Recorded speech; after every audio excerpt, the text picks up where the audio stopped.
বায়োটিন supplement ইদানিং একটা trend হয়ে গেছে যে চুল পড়লেই বায়োটিন সাপ্লিমেন্ট খেতে হবে। অনেক রোগীরা এসে বলেন যে আমি নিজে থেকে বায়োটিন সাপ্লিমেন্ট খাচ্ছি, আমার চুল পড়ছে তাই।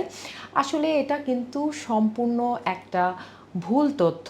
চুল পড়া কিন্তু অনেক কারণে হতে পারে, বাট হ্যাঁ, বায়োটিন যেটা কিনা ভিটামিন বি7, এটা আসলে আমাদের শরীরে খুব অল্প পরিমাণে দরকার হয়, যা কিনা নর্মালি আমরা মাছ, ডাল, বাদাম ইত্যাদি থেকে আমরা পেয়ে থাকি। সো এই অল্প পরিমাণের বায়োটিন ডেফিসিয়েন্সি কারেকশন করার জন্য এত বেশি বায়োটিন সাপ্লিমেন্ট খাওয়ার প্রয়োজনই হয় না।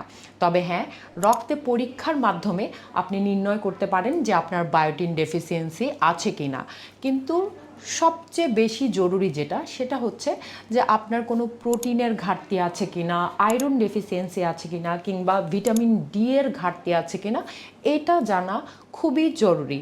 পাশাপাশি আপনার কোনো hormonal imbalance like thyroid, PCOS এই ধরনের অসুস্থতা থাকলেও কিন্তু আপনার চুল পড়তে পারে। তাই ট্রেন ফলো করবেন না, নিজে নিজে বায়োটিন সাপ্লিমেন্ট গ্রহণ করবেন না।